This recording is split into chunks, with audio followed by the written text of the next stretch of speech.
What if the public knew athletes not just by stats and games, but by their people, passions, deals, and stories? Rottman didn't start out building a sports tech platform.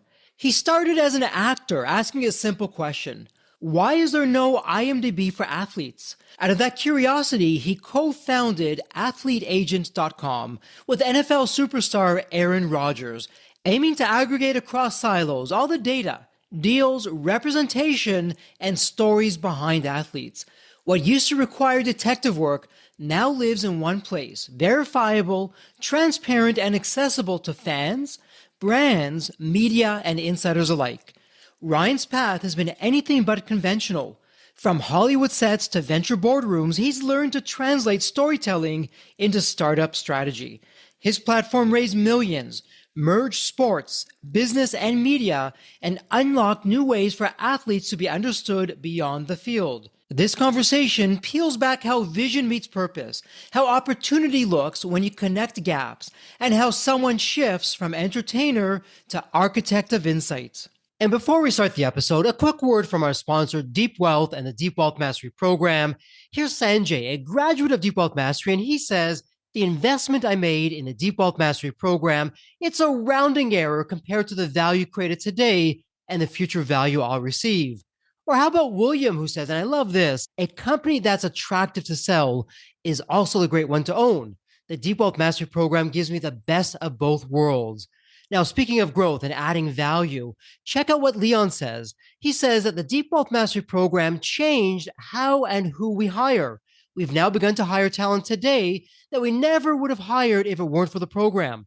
The talent we're hiring today is helping both increase our growth and profits and our future enterprise value. Man, I love that kind of feedback because it's that kind of feedback that's what gets me out of bed every day. Deep Wealth Mastery System, it's the only system based on a 9-figure deal. That was my deal. And as you know, I said no to a 7-figure offer, created a system that we now call Deep Wealth Mastery. And that's what helped myself and my business partners welcome from a different buyer, a different offer, a 9-figure deal.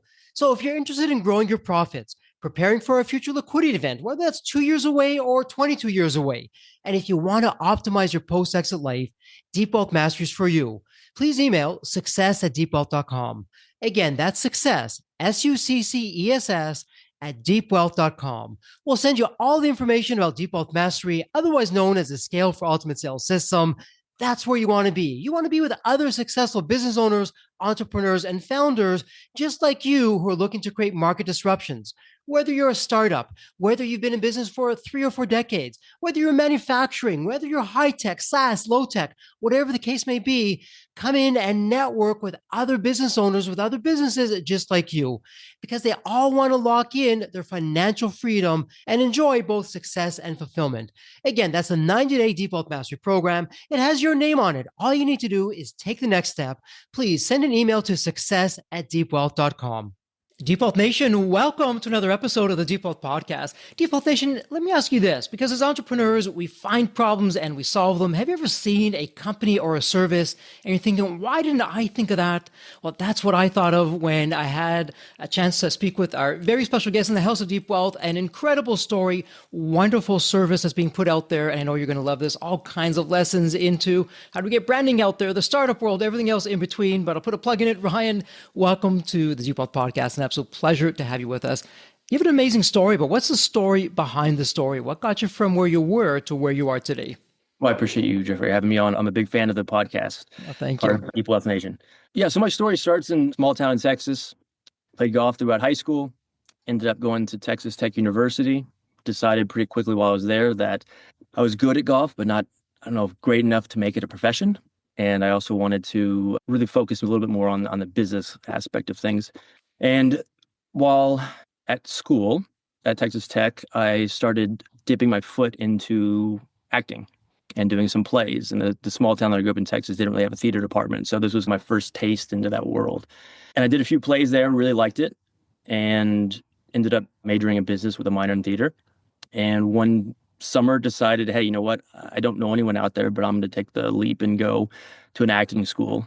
Oddly enough, it's called New York Film Academy in Los Angeles, and ended up going out there and stayed at these apartments that in LA are famous within the acting world called Oakwood. It's where everyone goes out there for audition season. And in that time of being there, I got really fortunate to meet two big producers and writer, one guy named Scott Budnick and then another guy, Todd Phillips, who worked together. Todd Phillips wrote and directed Old School, Starsky and Hutch, the new Batman, a ton of amazing things. Well, became friends with them. And when I left, he said, "Why don't you come out next summer and intern for me?" I said, "Sure." Went back to school, kept on with my studies, went out the following summer and interned on Starsky and Hutch, which was Owen Wilson and Ben Stiller. My internship pretty much was playing poker with those guys, which was very fun. And Todd Phillips is an extremely good poker player. And through just being on set, hanging with those guys, I got to know a lot of people in that industry. I was then introduced to a manager who said, "Love to represent you as an actor, but you have to move out here." So I went back, contemplated what do I do, had a really long conversation with my parents. And one of the things I love about them most is just their belief in me and the thought to tell me, "You should go and do this. You can always go back to school, but you can't always have an opportunity like this. And when it comes knocking on the door, answer it." So coming from that mindset of just, yes, I did it. I moved out to LA and thankfully I did. And I've been an actor for 20 something years. And through that experience really led me to entrepreneurship, to diversifying, right? As an actor, you get a job and you do really well and you can make a lot of money, but then that job ends and your next job may not be for a year, it could be not be 2 years, 3 years. And that money that you just made at the time, you're spending it like it's forever, but not realizing that it's going to have to last you until your next job. So I was fortunate enough to be surrounded by people that helped me diversify that, own some bars and in the production world and have that, and again, studying business at Texas Tech, that entrepreneurial mindset. And I was also very fortunate to call Aaron Rodgers, the quarterback for now the Pittsburgh Steelers, but the Green Bay Packers for many, I think 14 years, a dear friend. Through my experience as an actor and using a site called IMDb, Internet Movie Database, it's the biggest database of actors, directors, key grips, anything in the entertainment industry. Every time I walked in an audition room, that was my business card. The casting director would have up my IMDb page. They'd be looking at my filmography, asking questions. And then on the flip side of that, I did a show called 90210, the new one. And a producer from the Hallmark Channel saw me in that show, went to my IMDb Pro account, which shows the contact information for everyone in the entertainment world, saw who my manager was, reached out. And because of that, because the information was correct, I've now done around 9 Hallmark films. So had that information not been correct, I would have missed out on those films. I would have missed out on that income. And being friends with Aaron and a bunch of different athletes in the sports world, I realized how fragmented it was. And by seeing what IMDb did for actors, I had this thought that something like that should exist in the sports world. And so Aaron and I I'll never forget, we're out at dinner at a place, one of our favorite restaurants called Casa Vega in Studio City, California. And I just looked at him and I said, I've been having this idea for a while. I really want to create an IMDb for sports where the connectivity and the previous unattainable contact information becomes attainable. He said, "Who have you told?" I said, "A couple buddies." He said, "Don't tell anyone else. There's a white space for this and we're the guys to do it," just because of our knowledge in sports and entertainment. So that's what we did. So we created essentially an IMDb for athletes and agents, and we've got one of the largest databases of that. Simply, we've got 9 sports on there currently. So NFL, MLB, NBA, MLS, NHL, PGA, LPGA, Live, F1, and we're adding Indian Premier League, the IPL, this week.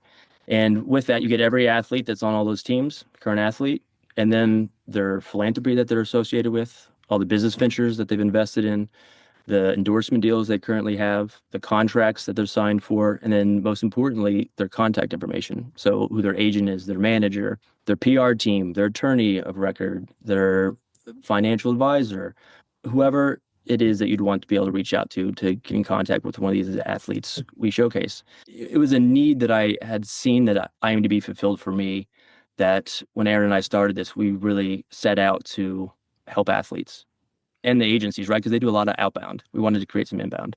Wow, Ryan, what an amazing story. And just before we get going onto the business side, I mean, if you look at your background, it's a perfect storm. You're in the entertainment side of things, and then a big sports guy, and you started going down that path, and you add into that mix being an entrepreneur, and that's multi-talented.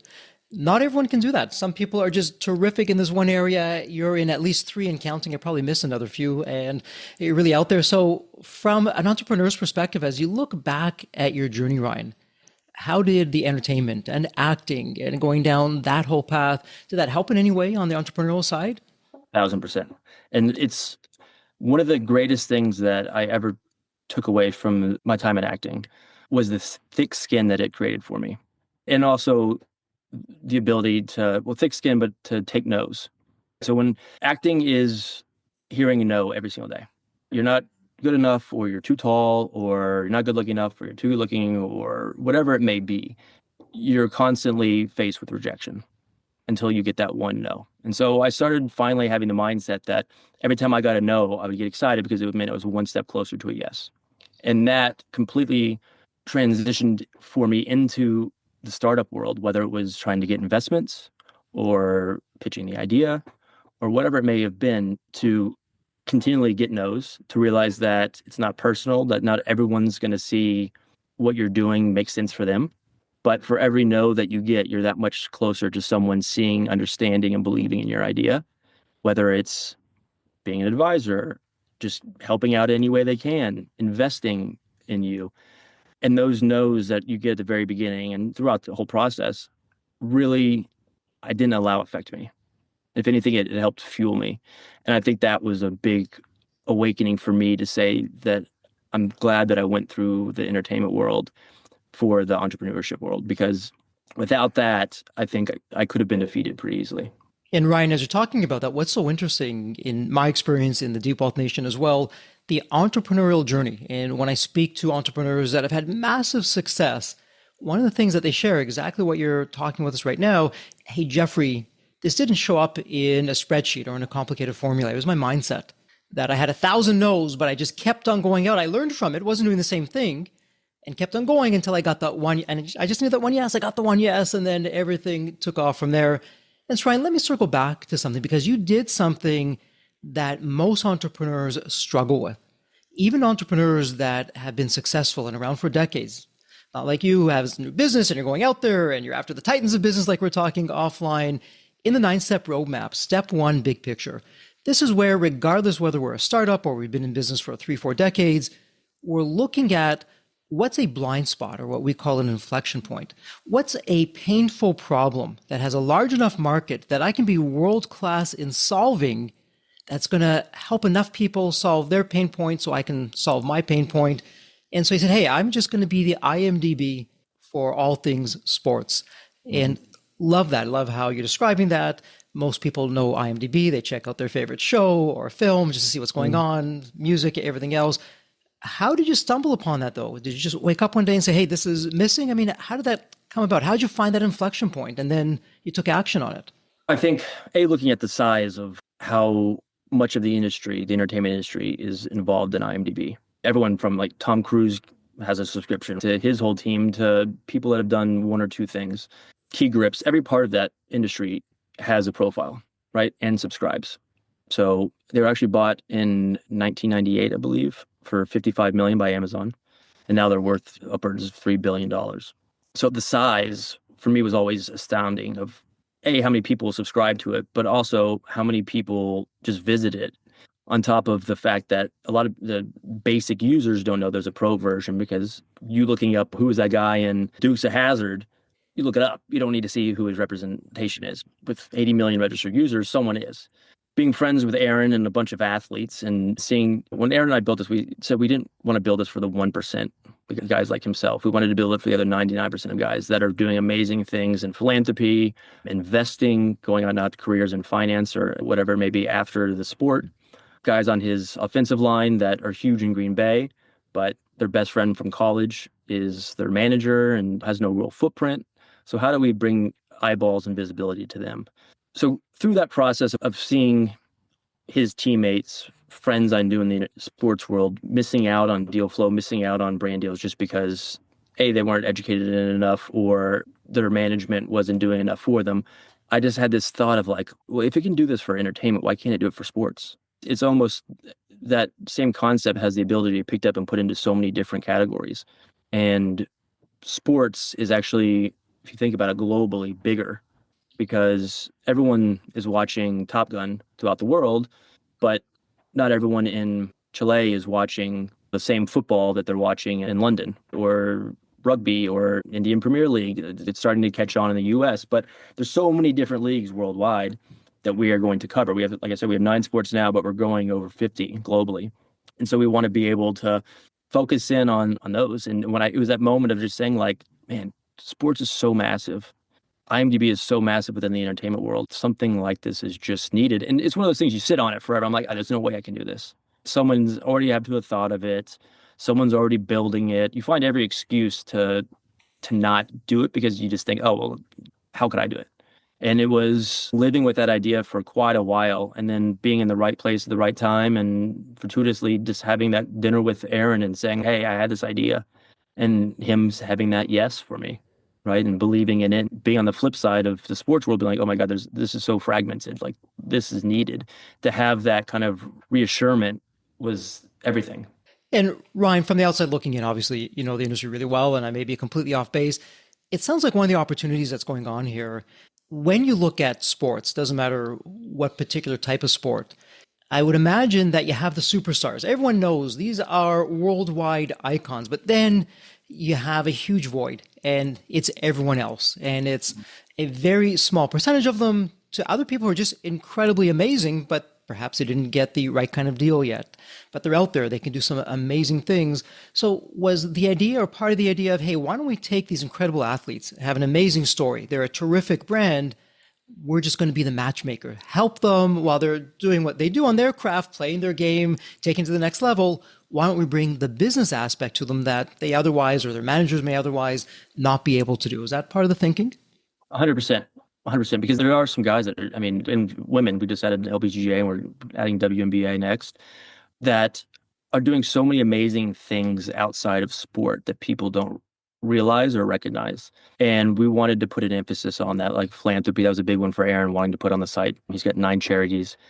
And on Instagram, he can maybe put one in the tagline, but he wanted to be able to showcase those. And also it helps brands try and find someone that aligns with their philanthropy concerns. If you're looking to work with someone and they match up on philanthropy and they have no endorsement deal that's conflicting, then that might be your person.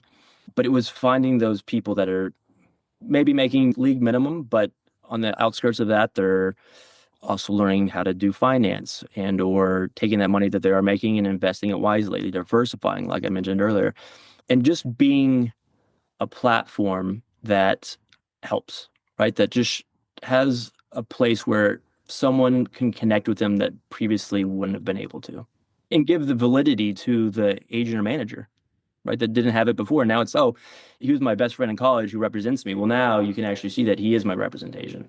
In People Nation, as we're talking about this, can you imagine for your business at first blush, you say, well, Jeffrey, yeah, we'd love to have someone in sports who could be a brand ambassador for our company, but we can't afford this name or that name.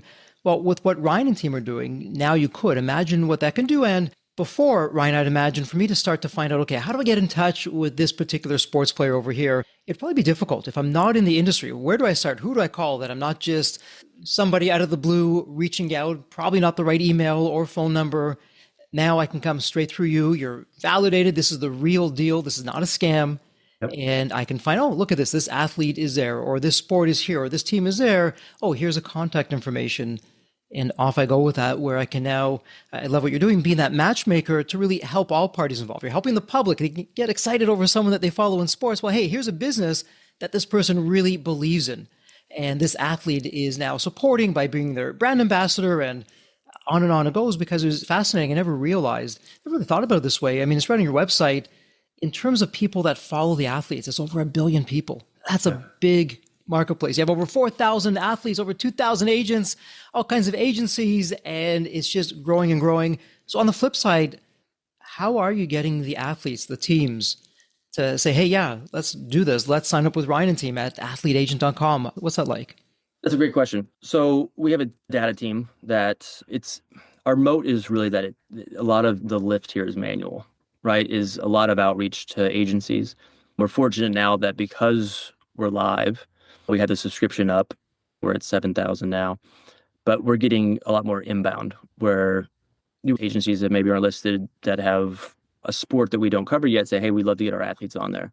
But we're working very closely with the agencies themselves. We're very fortunate to have on our cap table Scott Boras, who's the biggest agent of all time and one of the major top agency that invested personally. And that is because we don't take any part of the deal flow, right? We're just simply connectors. And a lot of these agencies commit to their athletes, and some of the bigger ones that they'll get them a certain amount of dollars off of the court, field, whatever it may be.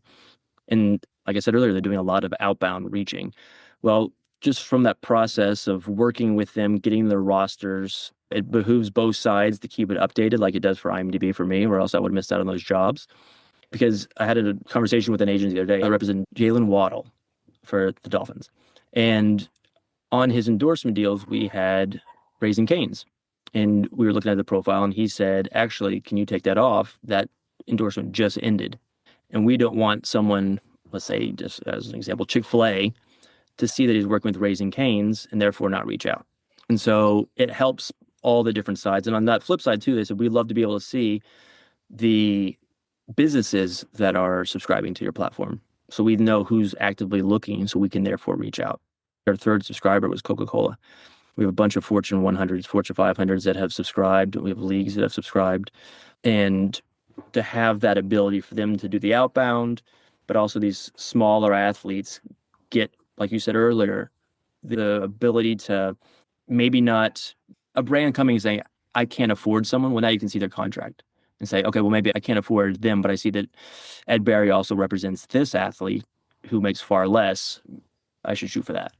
Yeah, it's interesting. And so you're out there across the different sports with the athletes, behind the scenes with the managers, you're getting them onto the system.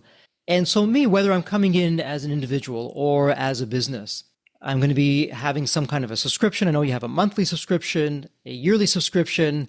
And is that the business model? Hey, pay monthly or pay by the year, and then you have access. We're going to open up the gates and you're going to get in and see all this information behind the scenes. Is that the business model at this point? 100%. Yeah. So you subscribe, and then any athlete that we have on the platform, you can search, see, as I mentioned earlier, all those, we call them our differentiators, the business ventures, endorsement deals, philanthropy, contracts, and then mainly, most importantly, the contract information. Everything's on there. You can click and copy the email address, the phone number, the address, however you want to get in contact with them. See every agent's roster. So like I said earlier, if Ed Barry represents someone that you probably can't afford, maybe while you're on the phone with him, you can see someone else that he might represent that you could ask for. So you get all that. We're actually backed by Google as well. And so we're building a proprietary AI component on top of our proprietary data that makes it much easier for like a CMO, right? They can come in and say, I'm looking for this demographic that makes this amount of money in their contracts, that doesn't have an energy drink deal, that has 1 million subscribers across all their platforms.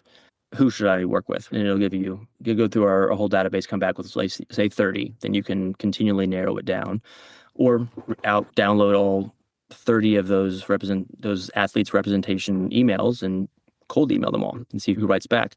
We've had a ton of success already in just the 6 weeks that we've been live, and it's been great. And it's also, as an entrepreneur and starting this, you kind of have the idea of who's going to subscribe.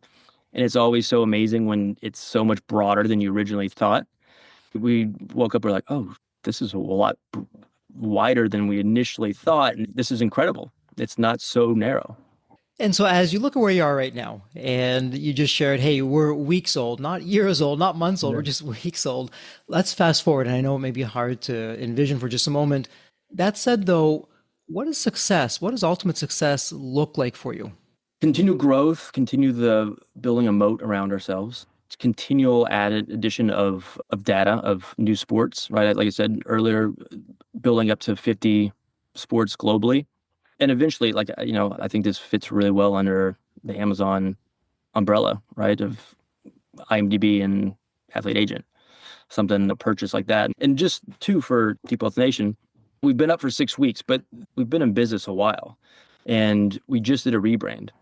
And this rebrand from OSDB Sports to Athlete Agent is our subscription going live, and trials, and as an entrepreneur doing things wrong and figuring out like, oh, look at all these people that are coming to us for actually this is what we need to focus on.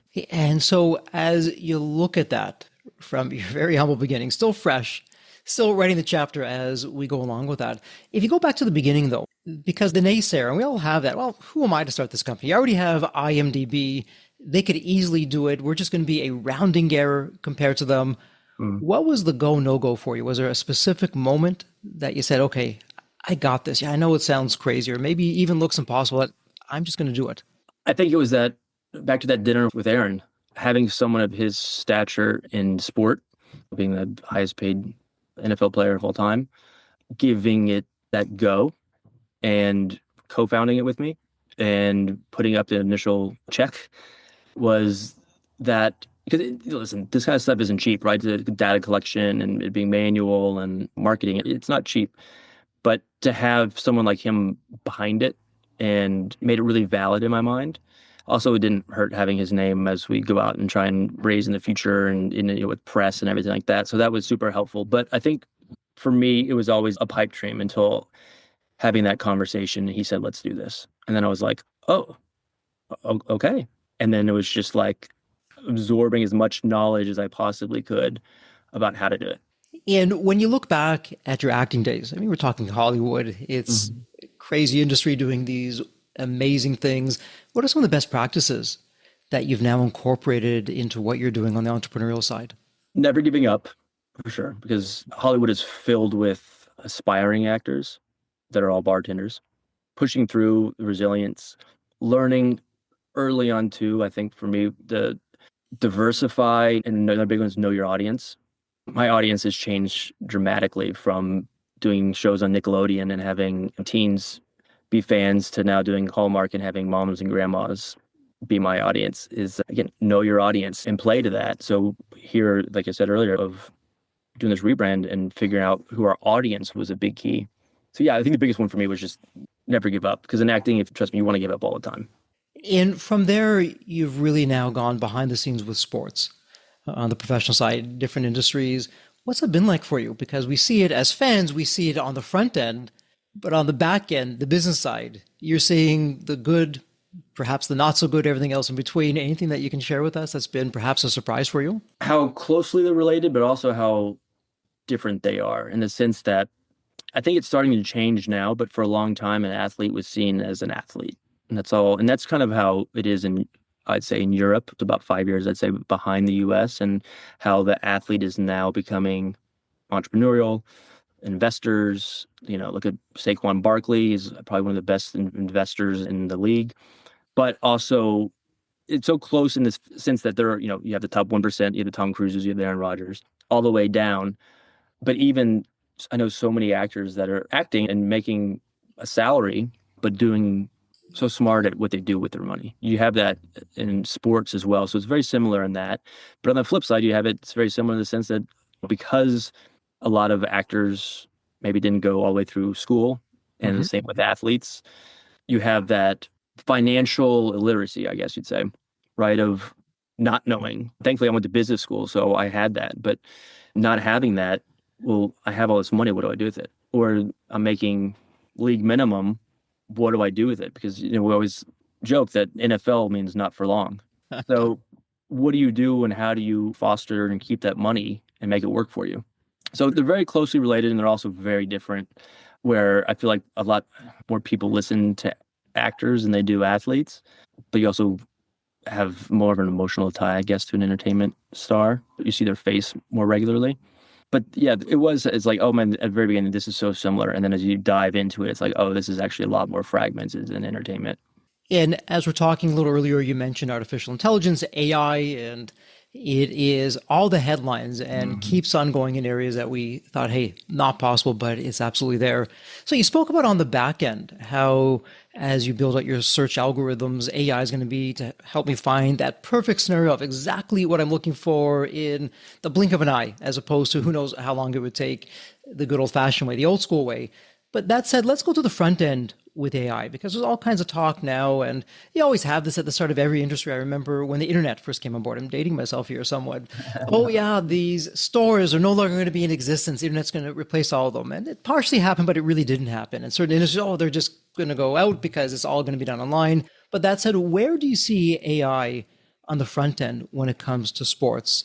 What would we not expect? What should we expect? Where do you see that changing, and how's it going to impact you, the industry of where things are today, if at all? Maybe nothing's going to happen with AI. We've been very fortunate that LLMs have been right now our biggest driver of users. Hmm. So if you were to say who represents Aaron Rodgers, right? It would tell you their names, but it doesn't give you emails. But it'll say, according to Athlete Agent, they have it. You should check it out, and they'll give a redirect. So a lot of our customer base is actually coming from Gemini, ChatGPT, which has been fantastic. It's even higher than SEO for us right now, and I think it's the new SEO. As sports as in general, I think it's going to make huge leaps and bounds of changes in the sense that, especially, I think one of the biggest parts of sports right now is gambling, what it's going to do for the gambling industry. But just like any other business, it's really helping productivity. We don't scrape. We will use it to validate some things, Hmm. but we ultimately validate with the athlete, the agent, or the manager. But, we use it as a tool, and it's not the final answer, but it's something to use as a reference. And because of that, it does make the data collection a little more efficient. Let's now take it back to the Default Nation. Who's listening to this? And for most entrepreneurs, their weak spot, their Achilles heel, if you will, it's marketing, getting new business, getting the word out there. And so knowing what you know with the visibility that you have, you're looking at the back end, the front end, what you're doing on the sports side of things. Let's help Default Nation imagine how you can help them of taking their business from where they are to where they want to be. Because most entrepreneurs, at least in the Default community and even outside the community, when I'm speaking to other entrepreneurs, the one common theme, hey, Jeffrey, we are the world's best kept secret. We're incredible at what we do, but marketing is so hard now to get new people in the door, and it's noisy, it's staticky, it's really expensive to get out there, and pricing keeps on going up, results keep on going down. Everything that I've tried that worked before is no longer working. And so at athleteagent.com, hey, Default Nation, this is a new avenue here that you really should consider. So what could that look like? We're just going to do a quick thought experiment. No one's listening, Ryan. It's just you and I. We're just talking here, two friends, fireside chat of, hey, what could you do for entrepreneur Jane who's out there doing her thing? What would that look like? Well, funny to your point, I think as soon as you become a professional at a certain part of marketing, it changes. They'll change the algorithm on you, or something happens and you're back to square one. We're opening a door for the ability to work with athletes that I think previously was unattainable. And it's not only just, again, we thought our focus would be CMOs, brands looking to find athletes to endorse their product. It's become a lot wider than that, in the sense of one of our biggest subscribers is the financial world. Morgan Stanley is a subscriber, and for them, they see it as a wealth of data for new rookies. They know they're not going to be able to probably get in with Aaron, as he's been with, one of his best friends, Jeff Craigle, for forever as a financial advisor, but someone that's a new rookie that signed a good contract, they can get in early. And so we can help facilitate that. Attorneys, we have leagues. We had two guys that dropped out of the MLB. We had two minor league teams. Even they didn't know who represented them. They reached out. We put those two guys back in the minor leagues to work their way back up to help continue furthering their career.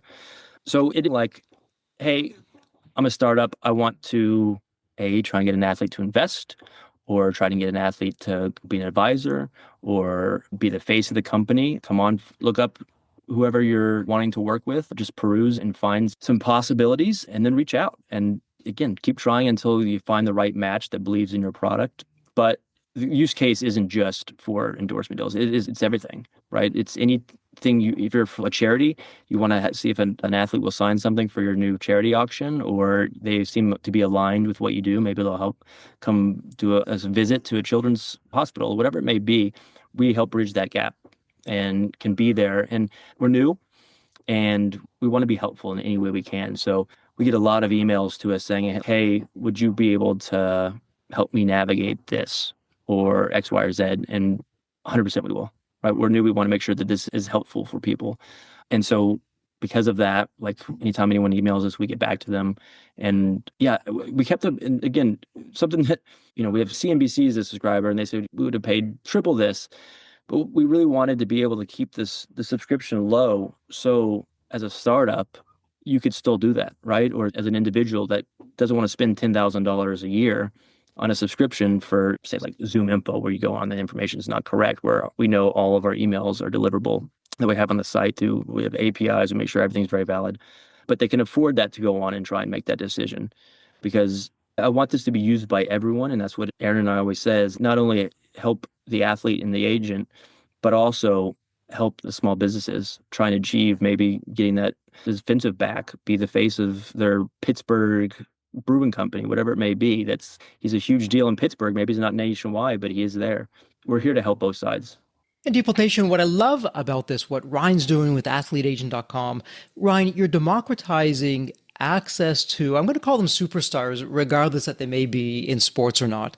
Because one thing is clear, no matter how sophisticated society may get, it's built into our DNA that we don't want to do business with strangers. We want to do business with friends. And we can't always do business with friends. And so if we can't do business with friends, the next closest thing is, hey, I need some social proof from somebody that I can relate to. And if it's someone, yeah, I know that athlete, they're really good at what they do. They are famous. And if they're saying that company ABC is that great, yeah, that's all I needed. Really, it's no different than when you go onto your favorite site to buy something. You're looking at the customer reviews. Oh, this product has 1 star. This product has 4.8 stars. Same product, I'm going with a 4.8 stars. We want that validation. And you're now taking that to a whole new level to make it accessible for everyone of, okay, yeah, maybe it's not going to be the world icon superstar over there, but I can still get someone who is very well known, doing some incredible things. And we're going to help each other. They're going to take me out there in ways I couldn't do, but I'm also going to take them out there in ways that they couldn't do. And you're being that matchmaker and getting that all done in between it. It's absolutely amazing. Thank you. We're leveling the playing field. Not just Coca-Cola can get these guys now and females now. It's anyone and everyone. Everyone's very accepting of this because, like I said, NFL not for long. Like everyone wants to make money. Everyone wants to have some equity in some business or whatever it may be. These athletes are hungry for it. And all it takes is an email to potentially start that relationship. And if we went back not that long ago, I could say 50 years ago, but forget 50 years ago, even 20 years ago, 25 years ago, and we compare sports back then until today, massive difference, starting with salaries, starting with notoriety, starting with some of the licensing agreements. And today is just on this up and to the right curve where it keeps on getting bigger and out there. And there's this pandemonium around these incredible athletes. Where do you see it going? That's a great question. I think as I've watched, we said 20 years when we're talking like dial up, my perception of it has been that it's evolved into more of you follow an athlete as opposed to a team. For the people that didn't grow up, let's say like avid Boston Red Sox fans or Chicago Cubs fans, Yankees fans, whatever it may be, there's a lot more trades and people will follow that athlete wherever they go. The Dallas Cowboys changed the game when it came to not doing deals with just whoever the NFL allotted. That was a huge change, a huge shift. And then the salaries, personally, I don't know how the salaries can keep going at the rate that they're going. It's unbelievable. I mean, the value of these teams keeps, 11, $12 billion. And then some of these guys are making, $350 million over 7 years. It's wild. And I don't know where it stops, but I feel like it has to at some point start slowing down. It'll be interesting. Time will always tell. It'll always tell. We'll see where that goes. It's fun watching all these athletes make just ridiculous amounts of money, and a lot of them come from not much. So it's great. Hopefully, they're learning how to keep it safe and to continually growing that. A lot of the athletes always say, "Do you want to be rich or wealthy?" Right? You're always going to be rich now, but what you do with your money after is determined if you're wealthy or not. It is fun watching them make absurd amount of money and what they do with it. That's been a fun thing that I've gotten to see. It's such a great question because 20 years ago, I'd been like, oh, no one's going to make over. I feel bad for the guys and the females that were playing 20 years ago, watching they were top of the game, making top salaries then, which were like $17 million, where today they'd be making 100. I mean, obviously I know the dollars can be in value and everything, but what are the guys in 20 years, what are the guys now going to be looking at? Be like, oh my God, they're making $1 billion. Yeah, it is truly beyond imagination.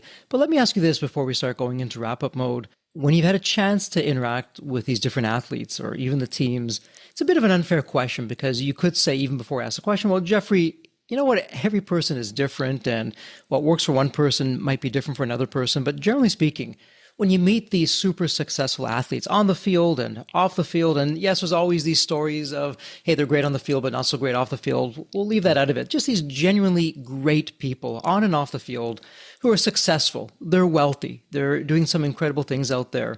When it comes to their personal attributes, their characteristics, their beliefs, is it the good old Pareto's law, the 80-20 principle? Yeah, you know what, Jeffrey?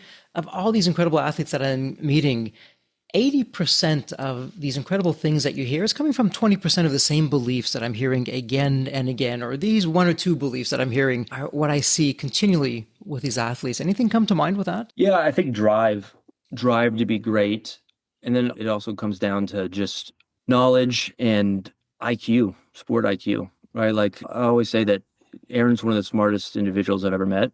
He's got a photographic memory. You can ask him any play, any game, whenever, and he could take you down the full drive of what happened with the score, the time. You have to be like that to become a great, but also drive. Him and I've had conversations about other quarterbacks in the league, and he'll just say they'll never be great because I don't see the hunger. I don't see the must win mentality. And then you look at Kobe, like Kobe was one of the greatest basketball players of all time. And he would show up to the court 3 hours before anyone else. And there's that drive to be great. And that's that, I guess, with the 10,000 hour law. You do anything for long enough, you'll be great at it. But even being the best, a lot of people will sit back and say, okay, I've done it. I take acting. People get to a certain point and they're like, oh, I don't need to take acting classes anymore or whatever. I just got it. Well, it's like you always have to keep learning. You can always get better. And times are changing too, where if you don't accept AI, you're going to get left behind because it's the way forward. So I think it comes down to the drive to be great.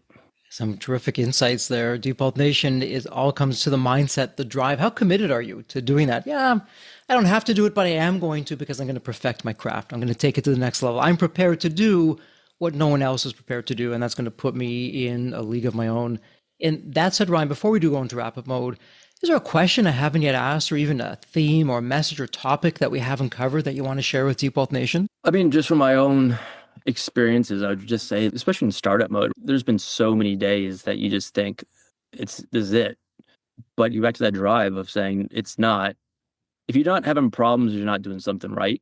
And if it was easy, everyone would do it. But is just keep at it. Keep at it. Because especially in startup mode, one day is the greatest, and then a couple hours later, another low could hit, and it's just keep trucking. And that's what I've, but through acting and through this is just never give up, just keep going on as hard as it may be. And the big thing for me was to realize that to face the problems head on. Don't be a procrastinator with them. And the sooner you fix them, the sooner you get them done, the more faster you can move on to more important stuff. Yeah, some terrific insights. And as you're saying that, Ryan, is actually a perfect segue for wrap-up mode, where it's a tradition here on the Deep Wealth podcast. I have the privilege and honor for every guest to ask the same question. It's a fun question. I'll set this up for you. When you think of the movie Back to the Future, you have that magical DeLorean car that will take you to any point in time. So Ryan, here's the fun part. Is tomorrow morning, you look outside your window. Not only is the DeLorean car curbside, the door is open and you're going to hop on in. You're now going to go to any point in your life. Ryan, as a young child, a teenager, whatever point in time it would be, what would you tell your younger self in terms of life lessons or life wisdom? Or, hey, Ryan, do this, but don't do that. What would it sound like? Oh, what a great movie. Where we're going, we don't need roads. Oh, man, that's a great question. What would I tell myself? I think it'd be to start earlier.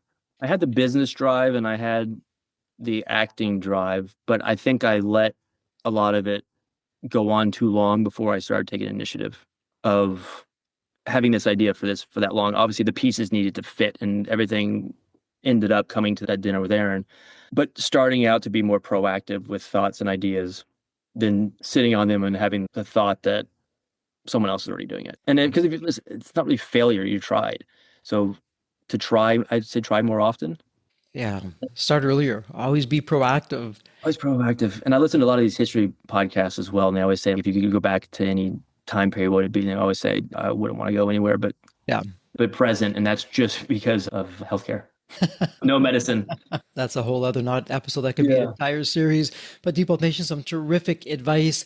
And Ryan, for Deep Wealth Nation, before we wrap up, somebody has a question for you, or they want to work with you and the team, they want to subscribe, or maybe they want to get some deals going here. Where would be the best place online to find you? You can go to athleteagent.com, email us on there, and just ask any question. We will get back to you. You can find me on Instagram and X at Ryan Rottman, Rottman.